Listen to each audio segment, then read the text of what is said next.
Je pense qu'ils sont indispensables, mais je pense qu'on les rend dispensables.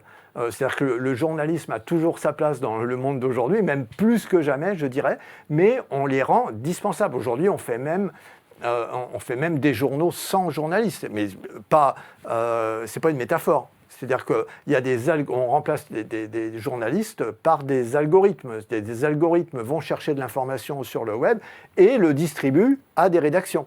Donc en fait, après il suffit de contrôler la machine, quoi, en gros. Bonjour Olivier Goujon. Bonjour. Vous venez de sortir le livre « Ces contes de journalistes » chez Max Milo Éditions. Vous êtes vous-même journaliste et visiblement, vous vous offusquez de ce qui est devenu votre profession, notamment en raison de la précarisation du journalisme. Je m'en inquiète, je m'en offusque, évidemment, c'est pas une bonne nouvelle, mais je m'en inquiète. C'est-à-dire que la précarisation du métier de journaliste s'inscrit dans le cadre plus large d'une prolétarisation du tertiaire, si vous voulez, et spécialement des métiers culturels, par exemple, donc de la presse.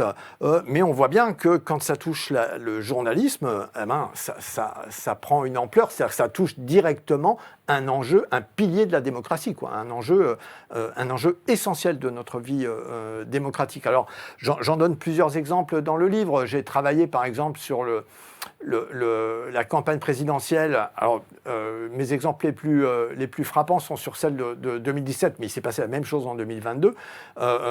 Si vous voulez, quand Sibeth Ndiaye, par exemple, elle était directrice de com du candidat Macron, quand elle appelait une rédaction pour faire changer très clairement la teneur d'un papier qui ne lui plaisait pas, si en face d'elle, elle a un journaliste assis sur un contrat de travail qui a de l'expérience, qui sait qu'il sera protégé par sa rédaction en chef, le gars ou la fille lui dit « Madame, j'écris ce que je veux et puis c'est pas vous qui décidez ce qu'il y a dans le journal ». Si en revanche, elle a, et c'est le cas aujourd'hui, elle trouve en face d'elle un stagiaire avec un CDD à 800 € par mois et une rédaction en chef qui ne va pas le protéger, enfin qui va le virer s'il n'obéit pas, évidemment, elle obtient gain de cause. La précarisation peut tuer. Je donne l'exemple de mon collègue Olivier Voisin, qui est un photoreporter, qui est parti en Syrie en 2014 avec 2 grosses commandes de 2 gros magazines qui étaient sincères. Ils avaient envie de faire les sujets, ils s'étaient vus plusieurs fois, ils avaient décidé comment travailler. Bon, pour lui, c'était des commandes énormes. Il est parti. Avant de partir, la première chose qu'il a fait, c'est changer son matériel photo parce qu'il avait 2 grosses commandes et puis il voulait investir. Arrivé sur place, on a décommandé les 2 sujets. Les 2 reportages ont été décommandés. Il s'est retrouvé le bec dans l'eau. S'il était parti 10 ans plus tôt, il serait parti avec une garantie, enfin peut-être, il serait parti avec une garantie, il serait parti avec une lettre de commande qui l'aurait couvert, qui l'aurait assuré. Là, il s'est retrouvé le bec dans l'eau. Qu'est-ce qu'il a fait ? Il est allé chercher l'information dans un endroit où c'était très dangereux pour essayer de rentabiliser son voyage et de gagner sa vie, quoi, tout simplement. Puis il en est mort. Voilà, enfin, je veux dire, la précarisation, ça a des conséquences dramatiques au niveau général sur la production d'informations et au niveau particulier. Quand l'objectif, c'est la fin du mois, la qualité de l'information ou même la fin du monde, c'est secondaire. Enfin, on s'en fout, c'est normal, quoi. Enfin, je veux dire, c'est compréhensible, quoi. Dans votre livre, vous faites un constat, celui de la disparition de l'enquête que vous déplorez. Oui. C'est-à-dire, l'enquête, c'est la base du journalisme. Bon, une enquête, un reportage, c'est un coût. Ça coûte du temps et de l'argent. Et aujourd'hui, on dit qu'on n'a plus ni l'un ni l'autre. En fait, on les aurait, mais bon, on dit qu'on les a plus. Résultat, on n'enquête plus et surtout dans l'audiovisuel, on a remplacé l'enquête, le reportage, par de l'éditorialisation. C'est-à-dire qu'une chaîne info peut avoir 10 experts en plateau, qui sont experts de tout. Ils peuvent être aussi bien experts de la guerre en Ukraine, et puis le lendemain, ils viennent pour la production de tarte à la crème. Enfin, je dis n'importe quoi, mais vous comprenez qu'ils sont interchangeables, quoi, en fait. Le résultat de ça, et l'avantage de ça pour les groupes de presse, c'est qu'ils coûtent beaucoup moins cher, parce qu'en plus, ils sont à peine payés. Bon, ils ne sont pas à plaindre, mais c'est surtout que c'est assez facile de faire passer un message quand on a envie de faire passer un message, quand on a besoin de faire passer un message. Et puis, ils parlent tous à peu près d'une même voix. Il ne faut pas une voix discordante ou qui cherche à approfondir un sujet. Ça a été flagrant sur l'Ukraine, par exemple. Sur l'Ukraine, qui est un sujet que je connais bien, parce que moi j'y ai travaillé pour mon premier livre notamment, j'ai travaillé beaucoup en Ukraine. Bon, c'est clair qu'en Ukraine, Poutine est l'agresseur, c'est un affreux dictateur, il a envahi le voisin et voilà, il est responsable et coupable, c'est entendu. Mais une fois qu'on a dit ça, on ne comprend rien au conflit si on ne va pas chercher dans l'histoire longue les raisons profondes de ce conflit. Et donc, il faut remonter pratiquement à la chute du mur de Berlin. Sauf que dans l'audiovisuel aujourd'hui, sur les plateaux télé, si on disait ça, on était complice de Poutine, quoi. Enfin, c'est complètement délirant. Donc voilà, on a cette essentialisation qui est due au phénomène éditorial qu'a remplacé le reportage. Il y a encore de la production de reportage, mais c'est en déclin, et puis c'est peu de le dire. Donc en fait, si vous voulez, on est dans un système où le monde se complexifie, le journalisme s'affaiblit. Donc en fait, on fait reposer plus lourdement sur les épaules d'une corporation de plus en plus fragile, le poids d'une information de plus en plus difficile à aller chercher. En plus, on leur demande de la transparence. On ne peut pas y arriver. Ça pose vraiment... On va vers une catastrophe démocratique. Depuis quelques années, notamment sur les réseaux sociaux, on note une véritable haine des médias. Comment l'expliquez-vous ? Assez naturellement, c'est-à-dire qu'il y a une crise de confiance, c'est même plutôt une crise de défiance, c'est-à-dire que les gens sont de plus en plus critiques vis-à-vis des médias, mais confondons pas, ils sont de plus en plus critiques vis-à-vis essentiellement de l'audiovisuel, c'est-à-dire que quand les gens parlent des médias, ils pensent BFM, LCI, les chaînes info. C'est assez compliqué d'ailleurs, parce que 80% de l'opinion publique continue de se former sur ces chaînes info que les gens critiquent sans arrêt. Donc là aussi, il y a un problème d'éducation des médias. Je veux dire, on peut s'informer ailleurs, quoi. Mais au bout du compte, c'est un cercle vicieux, parce que plus la presse s'affaiblit, ou plus elle est proche du pouvoir, moins elle est crédible, plus elle est détestée. Et on a vu, par exemple, sur les manifestations des Gilets jaunes, quand ça a commencé, on a vu des journalistes se heurter avec les manifestants.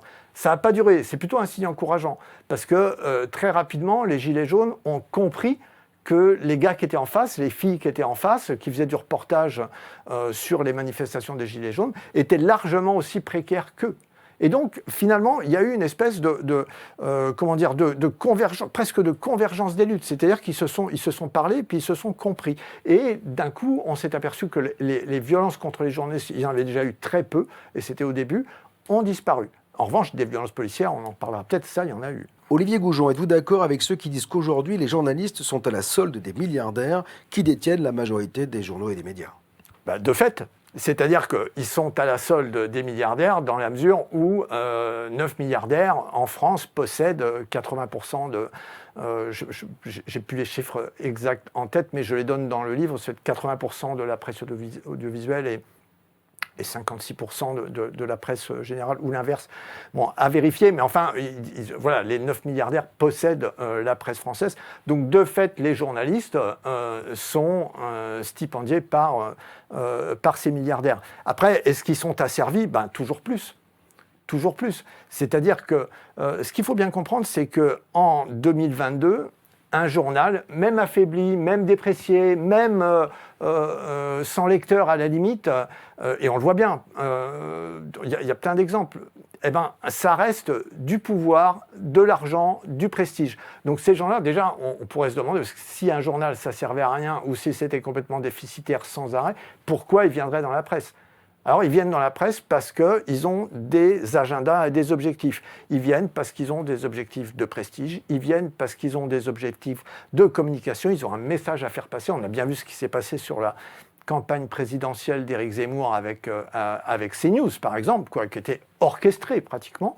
Voilà, donc ils viennent pour des raisons. Et c'est du pouvoir, la presse, Après, très directement, on voit bien que les milliardaires qui possèdent la presse, je cite dans le livre le patron du New York Times, qui n'est pas un milliardaire, et qui dit moi, si un article me plaît pas dans le journal, que je le lis le soir en rentrant chez moi, je le fais enlever. Et puis c'est tout.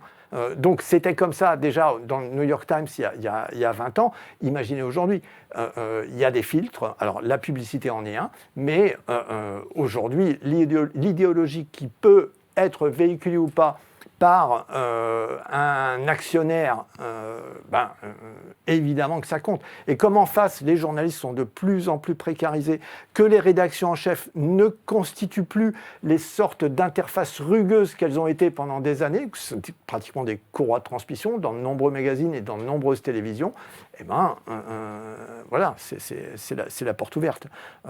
Donc, évidemment, il y a une dérive hallucinante à ce niveau-là. Dans votre livre, Ces comptes de journalistes, vous dites que la presse est déconnectée de la vie quotidienne des Français, qu'elle n'a rien compris aux véritables enjeux.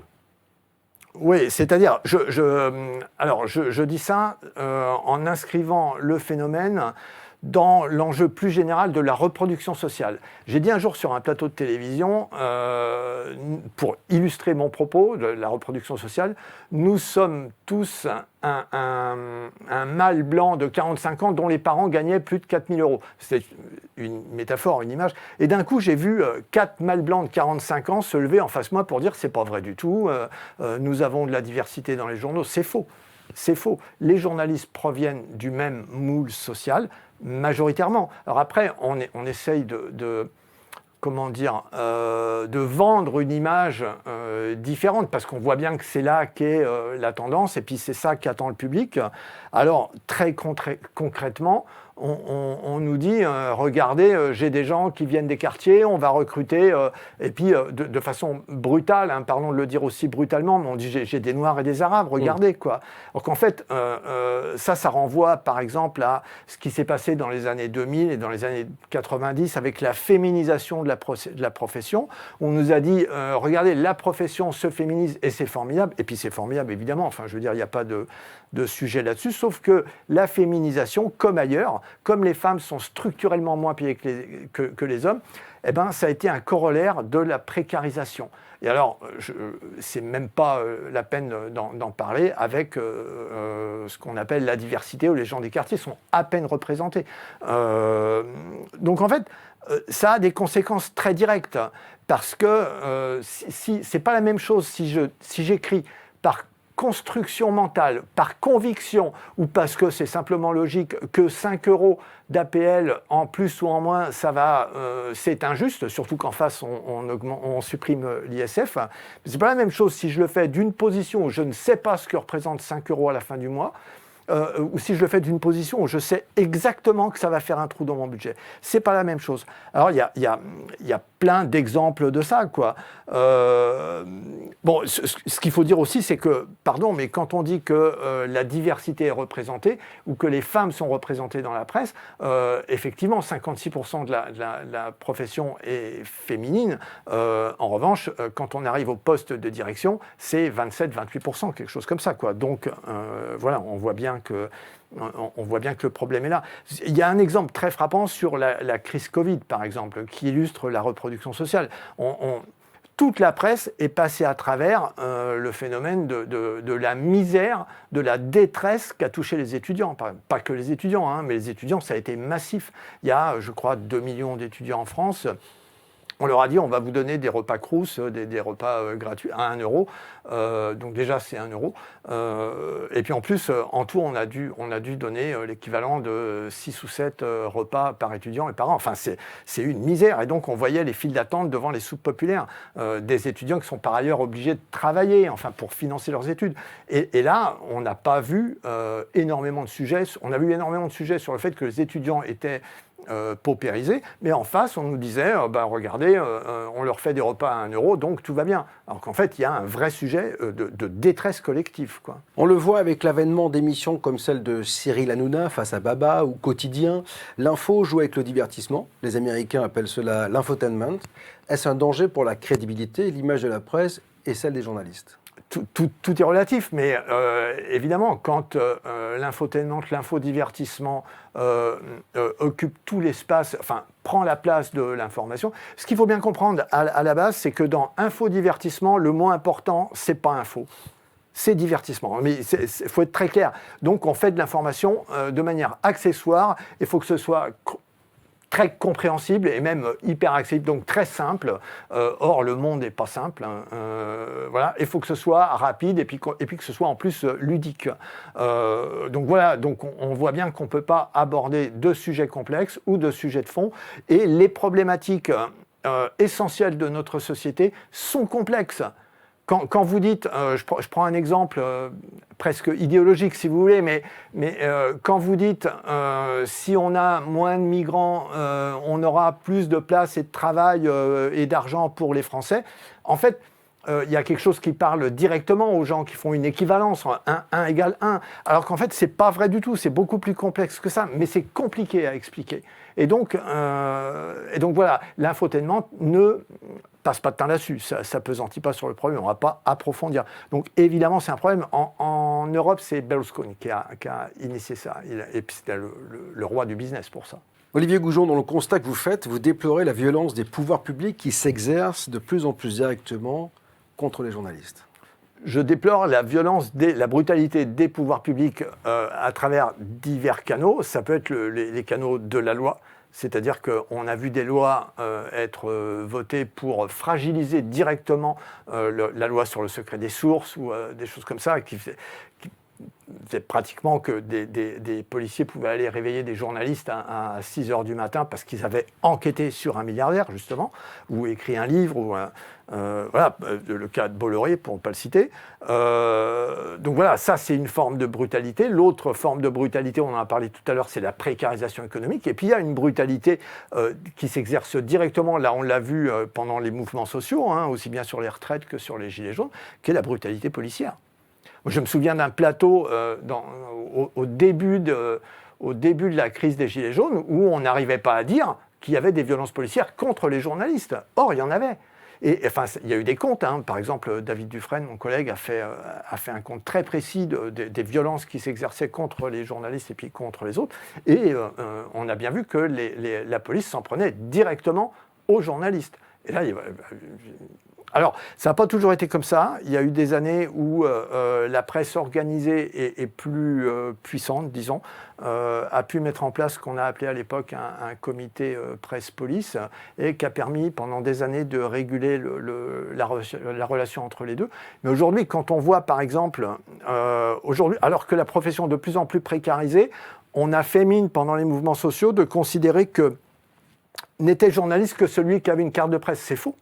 C'est faux. La carte de presse, c'est une protection, mais ça ne justifie pas de la qualité de journaliste. Et donc, sans carte de presse, ça voulait dire pratiquement tabassable. Donc voilà. Et donc, on a eu des abus de plus en plus nombreux. Imaginez si on avait eu l'article 24. Enfin, je veux dire, l'article 24, c'était l'interdiction de filmer la police dans un but malveillant. Et qui décidait du but malveillant, c'était le policier. Dans votre livre « Ces comptes de journalistes », vous mettez en lumière les ponts entre les bureaux de communication, les agences, les attachés de presse. Vous dites que les rapports ont commencé à s'inverser dans les années 90, quand des agences, des institutionnels ont progressivement pris en charge les frais de reportage des journalistes. Oui, c'est-à-dire que très clairement, alors les actionnaires et les rédactions y ont vu des économies d'échelle parce que c'était des frais qui étaient lourds et qui étaient pris en charge par un agent extérieur. Donc tout bénef, sauf que évidemment ça a un coût et puis voilà, il y a eu une facture de présenter. Et très clairement, ces bureaux de presse, ces agences de com, ces services d'attachés de presse, si vous voulez, qui ont leur rôle, hein, je ne critique pas ça, élève un mur entre le journaliste affaibli, on l'a vu, et sa source. Et on arrive à des situations où, par exemple, je me souviens que Ruffin à Amiens, par exemple, disait bah, « Moi, le gros truc de ma région, la grosse industrie, c'est Goodyear. Bah, pendant 10 ans, je n'ai pas réussi à rentrer. » C'est-à-dire que, comme le bureau de presse savait qu'il allait faire un reportage qui n'était pas peut-être très dans la ligne ou très favorable à l'industriel, on lui interdisait l'entrée.